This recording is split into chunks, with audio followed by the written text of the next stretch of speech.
Hello everyone, welcome to the webinar. We will be starting in the next few minutes, so I request everyone to stay online.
We will just help you with the screen sharing, and then he will.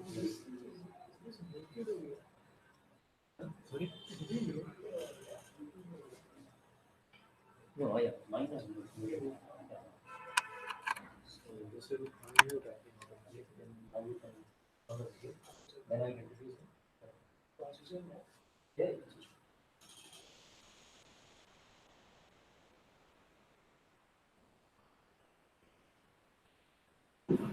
Okay.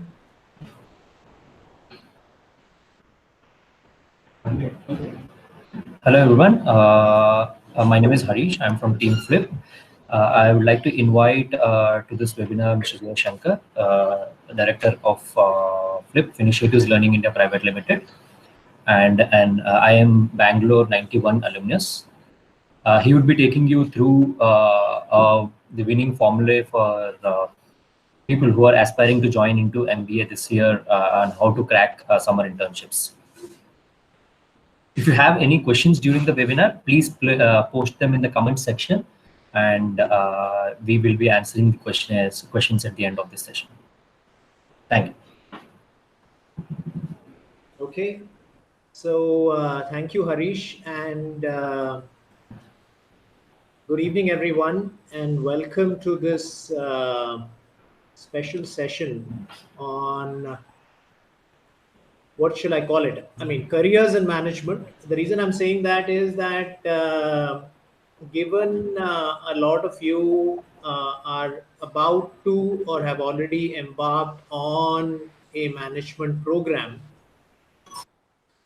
the objective is to understand and why you have got into this, right? Okay, one is to say that people have told me to get into a management degree and people said nice things about an MBA degree, so that's why I've got into it. But what I wanted to share with you, and I wish somebody had done this when I did my MBA, of course, long time ago, it would make a hell of a lot of difference between mediocrity and excellence, right?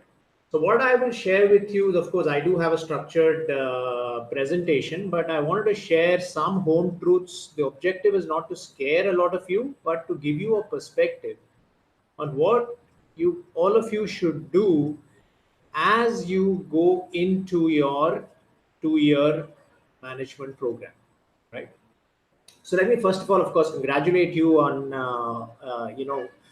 taking the first step. I would say that you have achieved probably the first objective, which is getting into this program. But let me also say that the battle has just begun, because the objective you have achieved so far is only an intermediate objective, right? The final objective is to be able to build a career of your choice, right? So getting into a management school is step one, but getting the ultimate career that you are interested in. I mean, right now you may not know what that career is, but to build a career of your choice is obviously your ultimate objective. So that's broadly what I will be focusing on. I'm happy to address whatever queries you have, right? And let's see how that goes, right? Okay, so let's begin. Let me put the PPT. This one. Okay.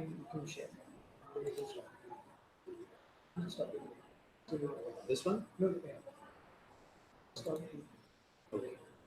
I hope all of you can see this. So that's me at the bottom left-hand side of the screen. My name is Jay. I worked across various multinational banks. I was with Grindlays, then with Citi, then with Deutsche Bank, right? And then I got out of the rat race and I started this young company called Initiative Learning India Private Limited. Okay. A little bit about the company. We are an edtech company in professional skilling, 65,000 plus alumni and 4,000 plus just from the IIMs, right? So last year, just to give you some statistic, one in almost every 4 IIM students took a FLIP program. And we are today the only non-regulatory recruiter recommended certification in banking and financial services. Okay, so banks and financial institutions have actually recommended that people like you should take a FLIP certification. So that's really a little bit about the company. So let's get down to why you guys are here, right? And the focus is on a banking and finance career, which today you may not know, right? So let's start with some home truths, right? Don't worry about what I have on screen right now. Let's try and understand some home truths, okay? When you embark onto a management career, there are two things that you can do, right? One is to try and say that I want to get good marks. The second thing you can say is I want a good education. So there is a huge difference between the two, okay? So what I'm talking to you about is the second part. So get rid of the first part, which is the objective is not to get good marks, but the objective is to get a good overall education. And I will share with you what I mean by each of this, okay? Now, when I look at the world of banking and financial services, right, there is this huge universe in front, okay, which you see on screen. Okay, some are shaded in blue, some are shaded in green, and some are not shaded. Okay, so in India, what tends to happen is that there is a caste system which defines, not based on so much your intelligence or ability, unfortunately, but based on the business school that you are joining, what kind of roles you can get. So the second home truth I want to mention is that don't limit yourself to this caste system. Okay, so the what's been shaded in blue is what typically the large masses of the business school students would get a role or a career in. The ones shaded in green are the more aspirational roles which people can strive for. When I say aspirational, means people who have not got into such a great B school. Okay, and it's still possible to get there. And the ones which are shaded in white are slightly more elite careers, which are restricted to premier B schools today, but still does not, let me repeat, limit you from getting those careers. You may not get them immediately from campus, but you may get them a few years down the line. So that's the first point I want to make. So don't lose hope that, oh, I've joined this business school, which means my destiny is a career in XYZ. Okay. So I'm talking about the fact that you can get into the roles shaded in green, and you can get into the roles which are not shaded in white. That is very, very important, and it's important to have that belief. Okay, and strive to achieve this. So that's where I talk about for you to decide as an individual whether you want to achieve mediocrity or you want to achieve excellence. And the answer to this is a no brainer. Obviously, each one of us wish to achieve excellence. Okay, so don't worry about the screen. The screen was just to tell you this. I'm not going to explain each of these terms because it's just too early for any of you. Okay, it's just to tell you that this is the world out there and sky is not the limit. You can get into any possible career either immediately after campus or a few years down the line. Okay, and this, of course, what you see at the bottom is a typical mantra, which I'm sure all of you will definitely agree to. One is to look for a dream job, and the second is to have some kind of a backup boss. Saying, okay, if I get this, oh, lovely. But if I don't get this, even if I get this, I'm okay with it now, but I will eventually move to step two, which is the dream career that I wish to build. All right. So that's the background. So let's now focus on what I should do. When I say I mean what you should do when you start off. So the next point I want to make is when I told you that objective of getting good marks is not the ultimate objective, because what a decent percentage score or a CGPA, as you guys call it in most business schools today, a decent CGPA only ensures a shortlist. Okay, it does not ensure a selection. Please keep that in mind, because we keep hearing it from business schools, from professors, from directors, right? That, listen, my students are too busy studying, so they are not able to do anything else. And that anything else is what is going to decide. Okay, so that's the point I'm trying to make. So don't get obsessed with your CGPA. CGPA is only a hygiene factor. Okay, what is a hygiene factor? It means a base level filter to ensure that you get shortlisted. Okay, and the first practical tip I want to give you is typically across organizations. Okay, across organizations, the cutoff will tend to be a 60% or a 66%, right? So if let's take a CGPA of 6, okay, some people may have 4, some people may have 6, some people may have 10, right? Percentage, everybody understands. So on a scale of 6, if you are getting a CGPA of 4, right? A 4 is about 66.67%. That's fine, because you're going to get shortlisted. Okay, so the first step is to ensure that you at least get that 60% or 66%, right? Obviously 66%. So on a scale of 6, I'm giving you guys a benchmark of 4. If you guys are getting that, don't worry too much more about it. Okay, the only caveat to this is, of course, if you're a topper, right? A topper will make a bit of a difference, but otherwise there is no difference between a person who's got a 4.00 or a 4.2 or a 4.4 or a 4.5 or a 4.7 on 6, it's going to make no difference to the recruiter. That is very, very important for you to know.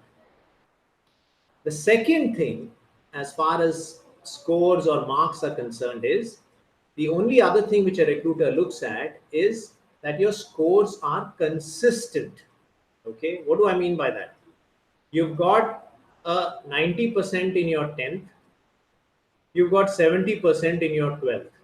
That's a problem. Immediate question to the recruiter is, what happened to this guy?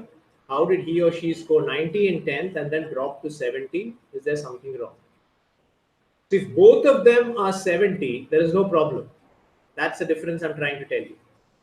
Okay, so consistency is what a recruiter looks for. So as long as all you guys have, in today's world, of course, it's like 99 and 97 and 98. But the point I'm trying to make is, as long as you have a good score in 10th, 12th, and your management, you don't have a problem. The number is need not be in the 90s as long as it's consistent.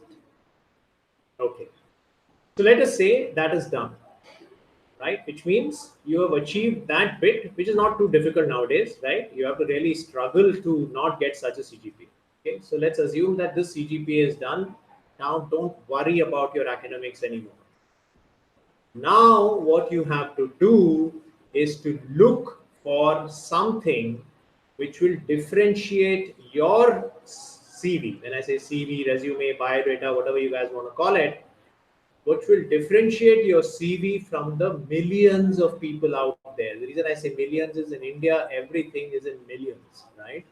There are thousands and thousands of people looking for tens and 20s worth of jobs. That's what I mean by saying that how critical or how important it is to have a differentiator on your CV. And you guys have to start building that CV now. Okay, when I say now means as soon as you get in to your management program. Okay, so let's try and understand what that differentiator can be. And I'm trying to spread it over the next 2 years. Okay, so some you will build in your first year, some you can build over your second year, because the ultimate objective is the final placements in your second year. Right, so that's the next thing, is what the differentiators can be. The first and foremost is a strong certification. Okay, now the reason I'm calling it a certification is an MBA degree just gives you whatever your profs may say, whatever people might say, it gives you a theoretical foundation. Okay, but let's not dilute that. That's absolutely critical. Okay, but it gives you a theoretical foundation. But what the industry requires is a practical foundation. And there is a gap between the two. There is no denying it. Okay, there is a gap between the two. Every organization will recruit you and spend lakhs of rupees training you. Right? Why are they training you again? Because the 2 years of your MBA has only given you a theoretical foundation, not what is required on the job for which I have recruited you. Okay, so that's the next point. So to be able to bridge that gap, you have to showcase something that you have done on your own initiative to bridge this gap. Okay, that is going to help you increase the chances of selection. So when I look at, let's say that, I'm a recruiter of, let's say from Citibank or from HDFC Bank, right? I'm focusing my this thing to banking, right? Citibank or HDFC Bank, I'll get hundreds of CVs. Okay, I look at the CV, everybody has got 90s, right, 80s or 90s in their CGPA. The courses which people have done are also absolutely identical or similar. Then I look at extracurricular activities and I say, okay, fine. I see, okay, a few people have done a few different things. So that's one thing which interests me. But more importantly, I try and see, is there something which this person has done which can grab my attention? And when I see something like a certification, it tells me a few things. Okay, one is the candidate has taken some initiative besides his regular academics.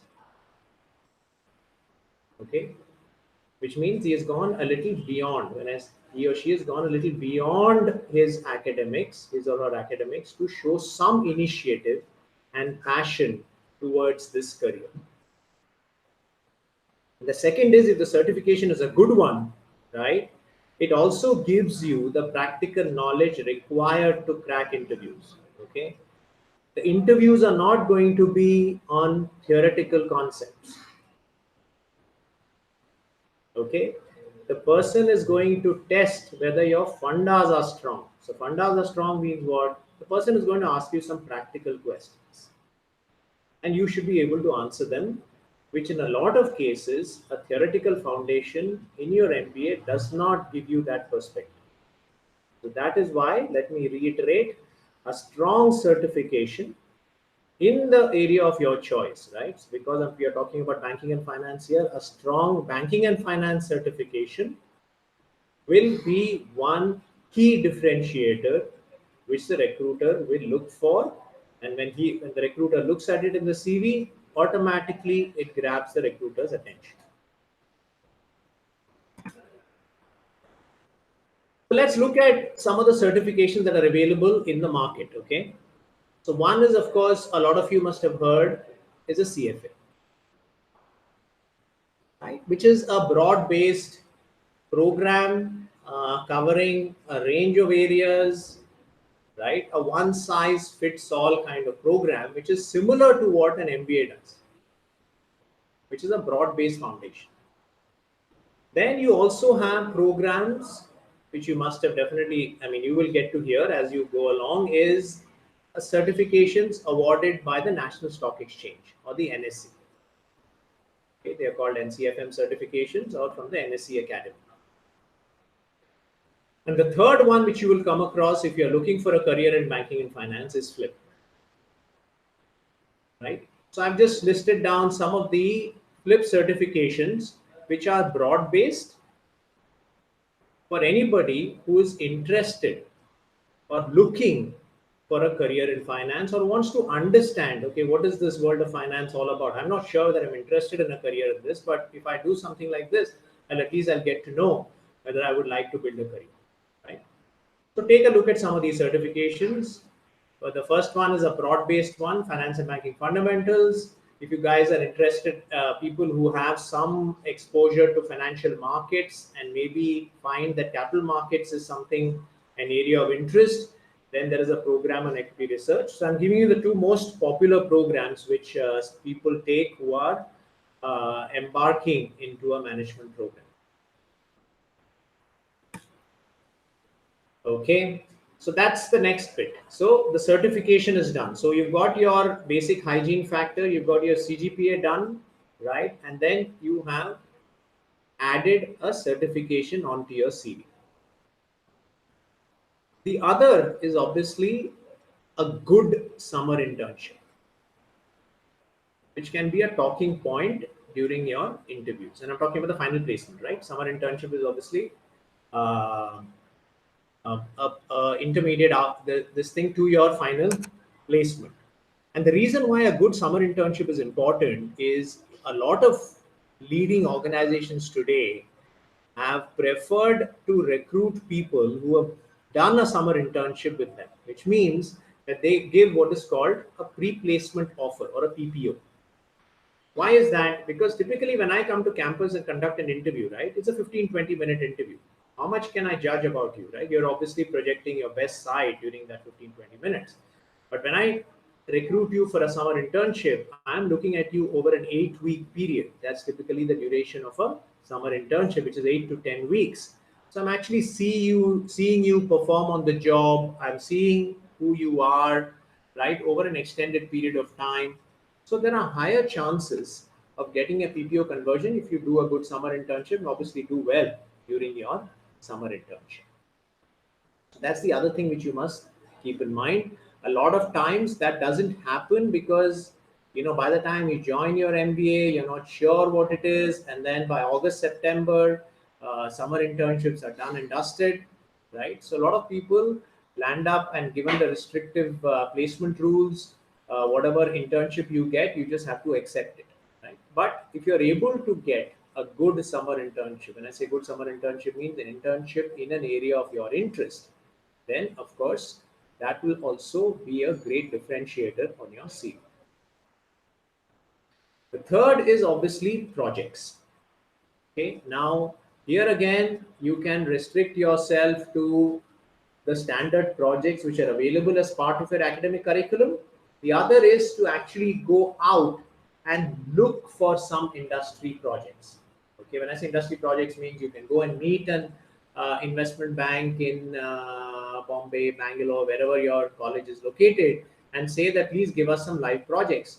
A lot of them are open to it because they obviously don't pay you much for it. They will just reimburse your cost. But it's a great value on your CV if you're able to say that, listen, I did this live project for this investment bank or for an HDFC bank in this area, right? Again, a great talking point. So try and make sure you're able to get as many projects. This is where I'm coming from. Is one attitude to take is, I'm so busy with my academic curriculum that I don't have time for projects. The other is to say that fine, I will give a higher priority for these industry projects. I will carve out more time for my industry projects and devote probably less time on my academic curriculum, because all I'm looking for is the CGPA which will help me get shortlisted.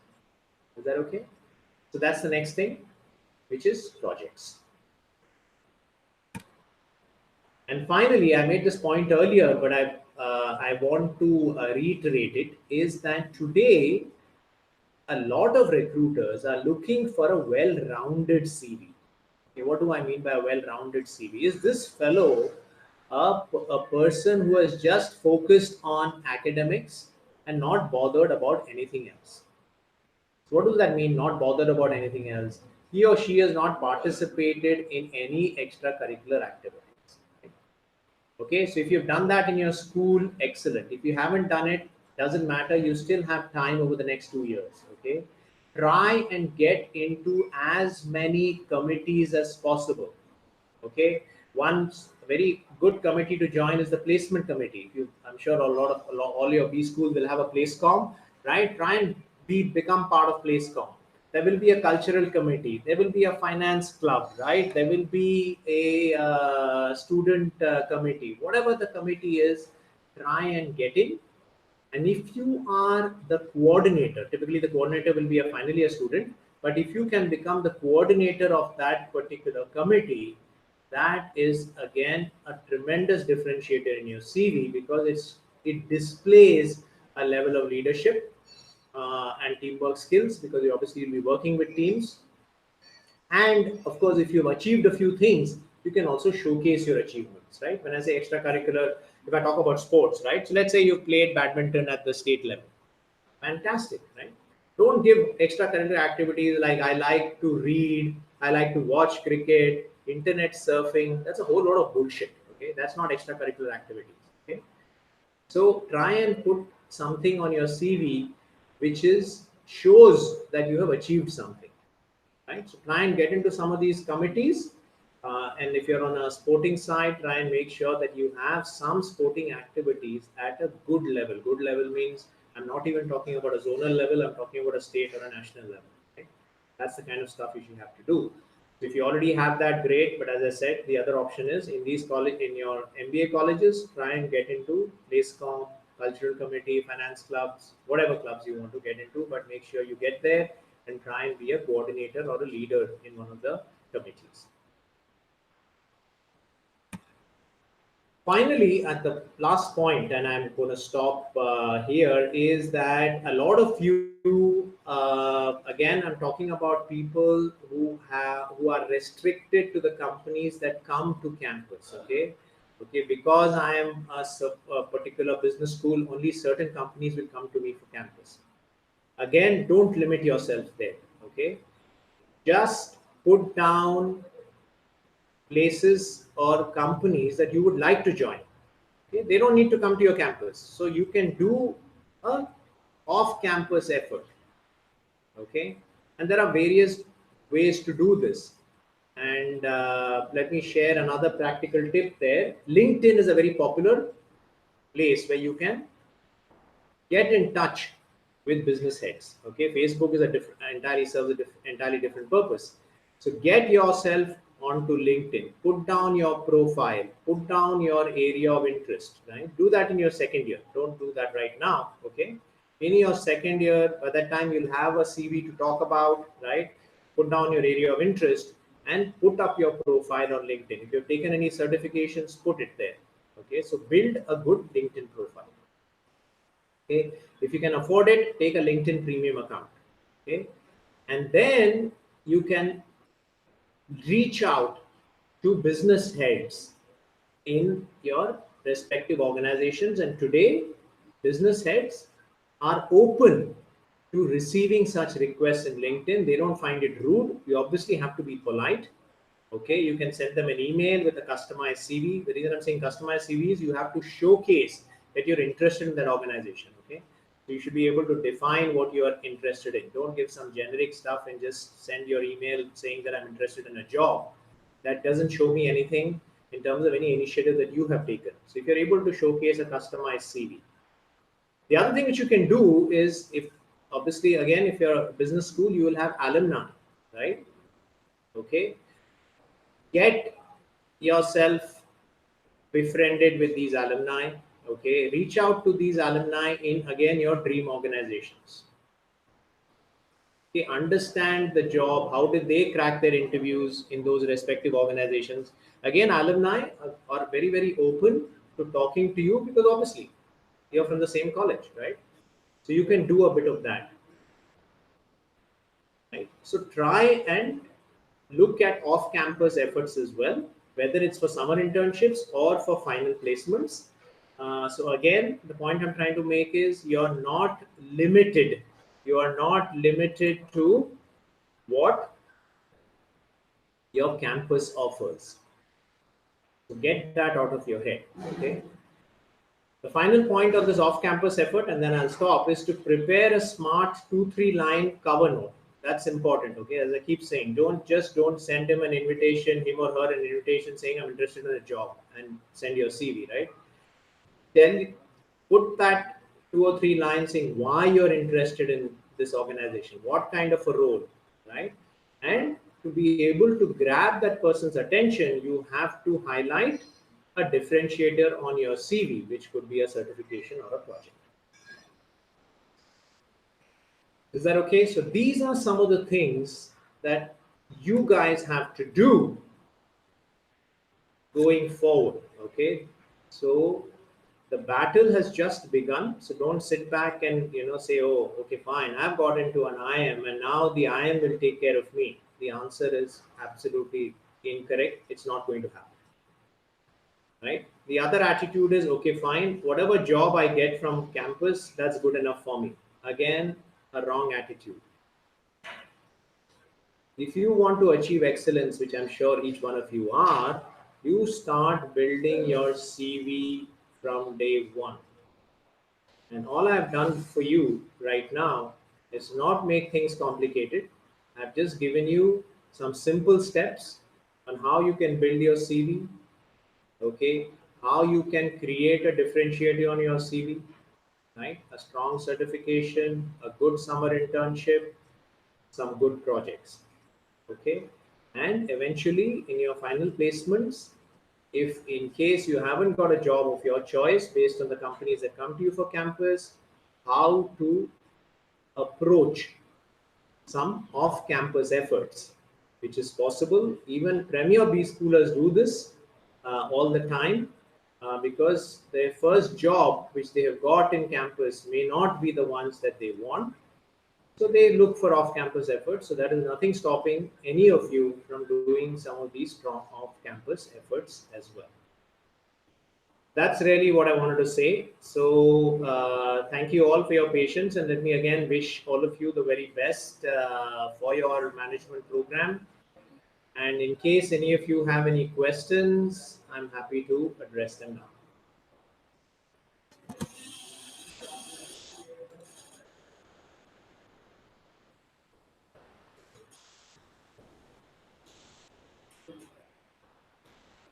Okay, so let's look at one question that has come from the person hasn't identified himself. He's going to join, he or she is going to join I am Ranchi this year. And what the person says is the background is completely into IT. Now, that is a standard problem. Okay, a lot of people with some experience in IT are then advancing into a career in management. So let me give you some real interesting practical tips for this. First of all, it is not stopping you from a career in core finance. Okay, the only compromise you may have to make is obviously the number of years of your experience. Okay, which means that you may have to start as a fresher post your MBA. Okay, very few organizations will give you any weightage for your work experience. Okay, so that you have to accept. Okay, if you're lucky, they may give you some salary advantage, but from an experience perspective, you are starting from ground zero. Okay, but you are not restricted from a career in finance.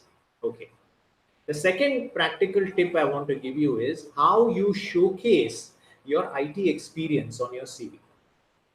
One is to say, this is what I did, Java, C++, the various languages. That is a very IT way of projecting your resume. If you're applying to an Infosys or a TCS, this is how you will project your resume.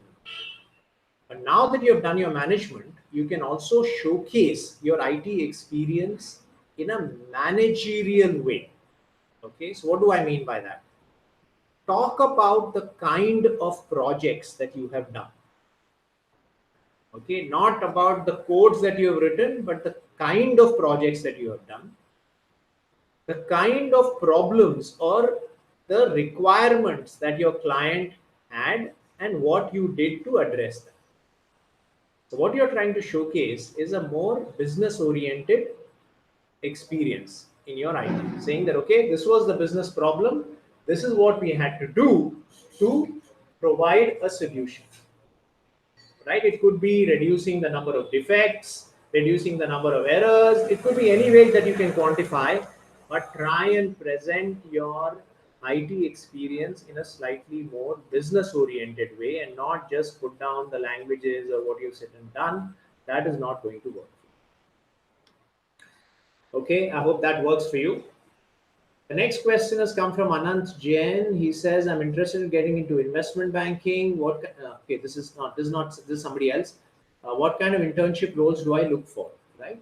Obviously, investment banking is again a buzzword. Okay, you may not know too much about it, but you've heard a lot about the fact that this is a great career to be in. Okay? So let me give you 2 or 3 points surrounding this. One, the number of roles in investment banking are extremely limited. Extremely limited. Okay, which means that if I take the entire universe of investment banking in a year, right, all the investment banking firms put together may recruit something like 100 or 150 people. If that, okay, 100 or 150 people tops. Second is, as I mentioned earlier as well, if you are from a lower tier B school, okay, investment banking roles will not be available to you, at least in campus. So then what do? You have to look for off-campus efforts.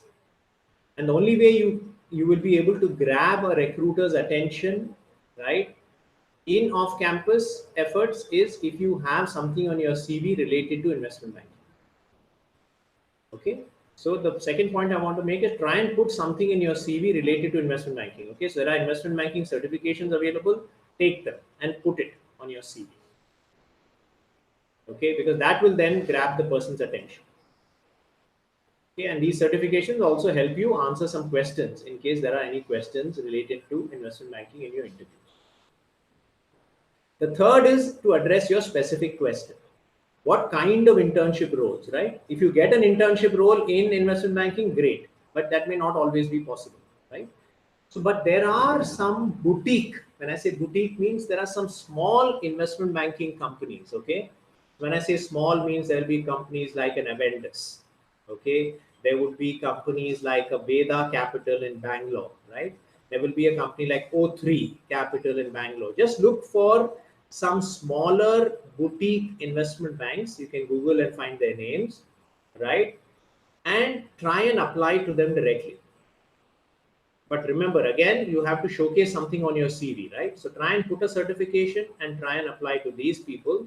So if you're able to get some of these internships, especially in small organizations, the advantage is that you will get phenomenal exposure. So you can get internships and try and do them in the area of investment banking if possible. As I said, if they don't come to campus, try this. Okay. If you still don't get, then try and see whether you can remain in touch. When I say remain in touch, means try and see whether you can do an internship in financial markets per se, which means connected to equities, connected to foreign exchange, right? So anything related to markets, if you're able to do that, still keeps your options open for an investment banking career later, right? So you can do a summer internship in one of these brokerage firms, right? A large one like a Motilal Oswal, sorry, Anand Rathi, right? Look for a larger brokerage firm, India Infoline, right? So some of these organizations you may be able to leverage yourself later.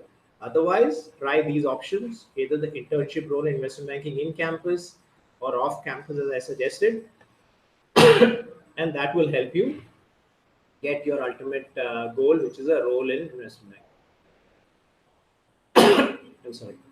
The next question, this is from Anand Jain. He's identified himself. He says one of the biggest problems that every student faces is how to approach companies for live projects.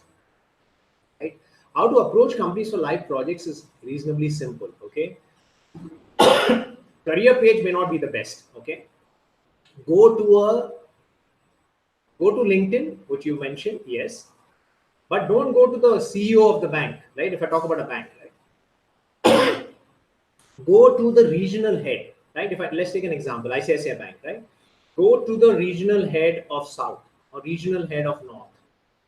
Okay, in let's say SME banking or corporate banking, right? Depending on what area you're interested in, of course, right? Okay, so one is to tap somebody at a regional level, not at a central level. Okay, so ideally also even in your region, let's say you're from ABC Business School, which is located in Bangalore, then look for a organization in Bangalore which has a regional head located in Bangalore and go and meet that person. They are quite open for a meeting. Say you're from so and so business school, right? You can even arrange for a meeting through the finance club and go and meet that person and say that you're interested in doing some live projects, right? They will say, do you guys want any payment? If you say no, then they'll have no problem at all. But if you say that, okay, fine, at least give me back my cost, they may be open to it. But that is the way to do it. One is reach out on LinkedIn at a regional level, or just approach the particular organization face to face, saying that you're from a so and so business school. People understand that, and you will be able to get hopefully a project of your choice. And it could be a limited area. You say that, okay, whatever I get, that's fine, but something, right? And that's how you open doors. And you then, once you build a relationship, you can ask for more projects. Okay. Now, Manish Kumar has sent this thing with finance. If I have to choose one more specialization, which one should I choose? Okay. In today's world, you will have to do a dual specialization because obviously the way your electives are structured is you cannot do all electives in one specialization, right? So you'll always have a finance major and a marketing minor, a finance major and a systems minor, right? So that's now the question is, what is the best combination? Now, a lot depends on what you're interested in. Okay, if you're reasonably clear that you want a core finance role, then I would recommend a combination of finance and systems, because today a lot of things, even in finance, requires comfort with technology. Okay, today if I talk about banking, it's not branch banking anymore, right? You guys just do everything on the net or even on your mobile, so it's digital banking now. So if you're able to showcase that you have comfort with technology, then obviously, so a finance and systems combination is one way to go if you're very clear on a core finance role, right? if a lot of IT companies come to your campus for business analyst roles, business analyst means they are MBAs working in companies like an Infosys or a TCS, right? What they do is they play a managerial role or an intermediary between the customer and the technology coder. Okay? So there are a lot of companies come and recruit business analysts. If you're interested in something like that, there again, a finance plus systems combination works beautifully. In case you're not sure, right, whether I'm not sure whether I'm going to be interested in finance, then the other large area is really marketing, right? So then you do a finance major and a marketing minor just to keep your options open. Okay, so that is what you have to decide.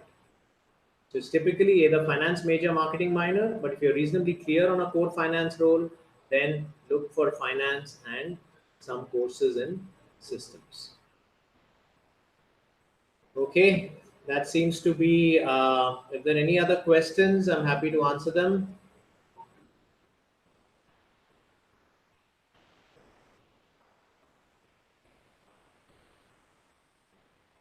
That's it. Okay, I seem to have got one more. I've started working in a company which provides solutions to the US mortgage industry. Okay, I plan to do an MBA next year. I want to break into investment banking. What will be my best course of action? Excellent. So this is a good question. So right now you are working in a knowledge process outsourcing outfit, okay, or a KPO. Great idea to be able to advance your career, whether in the same space or in a different space. You're going ahead for an MBA next year. That's great because even your work experience is going to be helpful in your ultimate placements. And chances of getting into an MBA today nowadays are also high because people are giving weightage to work experience. That I can tell you pretty openly. If you want to break into investment banking, then obviously the best bet is to try and get something on your CV which showcases this investment banking area, right? The US mortgage industry itself is something which you can talk about because it is kind of connected to investment banking globally. So you can talk about your work experience, but try and see whether you can put some certifications in investment banking onto your CV. Okay, and second is, as I've repeatedly as mentioned, try and see that once you get into an MBA, if you can do a summer internship in investment banking, or if you can get some projects with the boutique investment bank, anything that gives your CV a very clear investment banking flavor, right? That is what is going to make a difference. Try and do that, and I'm sure you'll be able to break into investment banking. It's also important if you're reasonably clear that you want to do investment banking. Is, as I keep mentioning, which is an unfortunate situation, but in India, try and see whether you can get into a good business school, right? Then at least those investment banking roles will be open to you in campus. So try and get a good CAT score and get into one of the premier B schools. That will make just life easier. Otherwise, it's just a harder try. Okay. Any other questions? So we have closed down on the questions. We don't have any more questions. Jay. Okay, great. Thank you, everybody, and I hope you found this session useful. And more importantly, you have not just listened to it, but you obviously are going to take some points away from it and try and follow it. Right? Please, make sure that you do some of this. Don't get into the flow and say once you get into the MBA, just things just take over, and you're not able to you just forget some of these points that we have made. Make sure that you follow these steps, and the chances of success, obviously nothing in this world is guaranteed, but your chances of success and chances of achieving an excellent career will increase tremendously if you were to just follow some of these simple steps. That's all I wanted to say. Thank you guys, and all the very best.